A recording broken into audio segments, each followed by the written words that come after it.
안녕하세요. 백내장 노안센터를 맡고 있는 세비단과병원 최진석 진료부장입니다. 백내장 수술할 정도로 심하다고 판단이 되면은 시력부터 해서 눈 계측, 그리고 시력을 결정하는 렌즈 도수, 그리고 내과 검사까지 2시간 정도 이루어지는데요. 백내장 검사를 받으실 때 주의사항이 있는데요. 첫 번째로는 백내장 검사를 할 때 동공을 키워서 눈 안쪽의 백내장을 정확히 보기 위한 산동 검사라는 약물 검사가 있습니다. 동공을 키우게 되면은 한나절 정도 시력이 떨어지고 어지럽고 불편할 수가 있습니다. 따라서 산동 검사를 해야 되는 관계로 자가운전을 하지 마시고 대중교통을 이용하여 방문을 해주셔서 검사를 해주셔야 되고요. 그리고 산동 검사를 한 이후에는 시야가 눈부시고 계단을 내려갈 때도 헛디디실 수가 있습니다. 가능한 한 선글라스 같은 보안경을 휴대하고 오셔서 안전하게 귀가하실 수 있도록 미리 지참을 해주시는 것이 귀가하실 때 불편함을 줄일 수 있는 한 가지 팁이 되겠습니다. 세 번째로는 시력이 좋지 않으신 분들이 콘택트 렌즈를 착용하시는 분들이 있습니다. 콘택트 렌즈를 착용하게 되면은 각막 상피세포가 산소 포화 기능이 떨어지기 때문에 각막이 붓게 됩니다. 따라서 정확한 시력 검사, 인공수정체 도수 검사 등 정밀한 검사에 오차를 발생을 시킬 수가 있습니다. 소프트 렌즈 같은 경우에는 최소한 1주, 딱딱한 각막 모양에도 영향을 미칠 수 있는 하드 렌즈 같은 경우에는 2주 이내에 미리 제거하고 오시는 게 덜 불편하신 방법이 되겠습니다. 전날 안약을 점할할 때는 저희가 점안을 안내해드린 항생제 소염제 안약이 있습니다. 하루에 4번 미리 넣고 오시는데요. 한꺼번에 넣으면 1대1로 희석이 되기 때문에 하나 넣으시고 한 2-3분 정도 간격을 두시는 게 좋고요. 특정 소염제 같은 경우에는 침전물이 생기는 경우가 있습니다. 그래서 가능하면 잘 흔들어서 안구에 점안해 주시는 것이 좋겠습니다.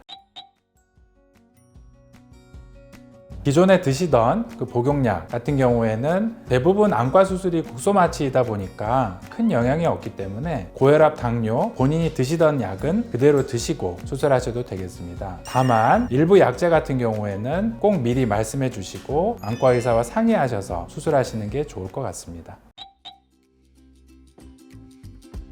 수술 다음 날에는 안과 진료가 있는데요. 보통 백내장 수술 후에 염증이 생기는지 시력이 회복되는지 보는 거는 보통 다음 날 진료가 있고요. 그리고 한 3일 정도 이후 진료, 일주일, 그리고 경과가 좋으면은 그 뒤로는 한 4주나 6주 이후에 진료를 받게 되십니다. 복용약은 저희가 예방적으로 소염제, 항생제를 드리는데요. 한 이틀 정도 드시게 되고, 그리고 안약 같은 경우에는 항생제, 소염제, 인공눈물 같은 거를 처방을 해드리는데요. 안약은 하루에 4회 점안을 하시고 하나의 안약을 넣고 한 2-3분 이후에 점안해 주실 것을 권해드립니다.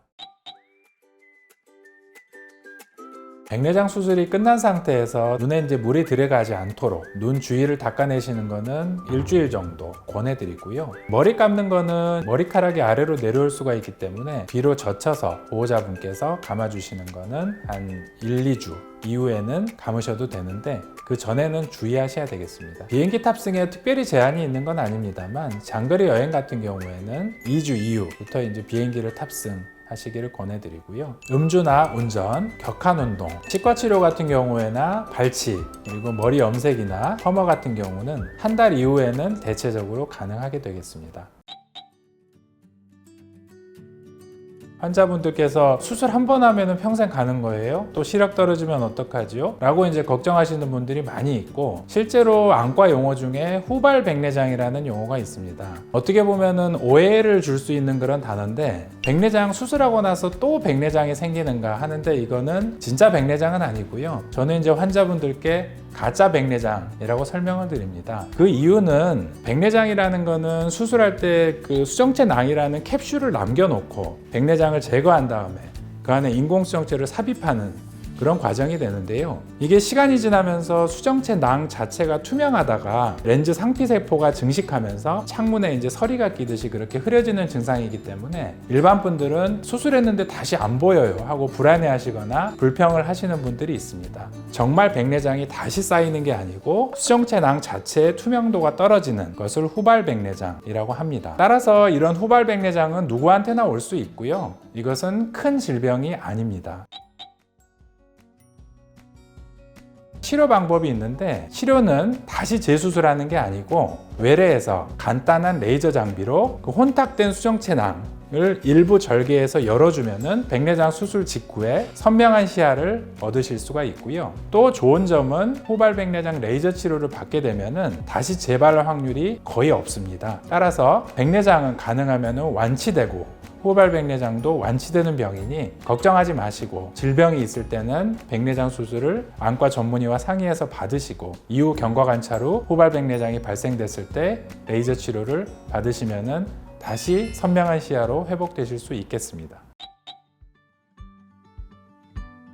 대부분 이제 백내장 같은 경우에는 중년 그리고 노년층에 발생하는 질환이다 보니까 고혈압, 당뇨 같은 만성 질환을 보통 가지고 계시는 경우가 많습니다. 따라서 이런 만성 질환을 가진 상태에서 수술이 가능한지 언제 수술해야 되는지 물어보시는 분들이 많은데요. 결론적으로 말씀드리면 고혈압이나 당뇨가 있다고 해서 백내장 수술이 안 되는 건 아닙니다. 고혈압 같은 경우에는 혈압약을 드시거나 이제 일부 혈액순환제, 항응고제를 드시는 분들이 있는데 안과 수술 자체가 출혈이 많거나 염증이 심하지가 않습니다. 따라서 혈압약이나 혈액순환제 같은 거는 대부분 끊지 않고 수술하셔도 큰 지장이 없고요. 당뇨 같은 경우에는 이제 대부분 중년 노년에서 이제 발생하는 경우가 많은데요. 당뇨가 혈압보다 조금 더 위험할 수가 있는 거는 당뇨 망막증 또는 이제 심근경색에 영향을 미치기 때문에 당 조절은 굉장히 중요하고 당 조절이 안 되는 상태에서는 백내장 수술 예후가 좋지 않기 때문에 당뇨약은 당연히 드시고 조절이 잘 되는 상태에서 수술을 받으시기를 권유드립니다. 저희 세비단과 병원은 전문 병원으로서 합병증의 관리가 다 가능한 장점이 있습니다. 따라서 너무 염려하지 마시고 저희 병원에 오셔서 안전하게 수술을 받으실 수 있겠습니다.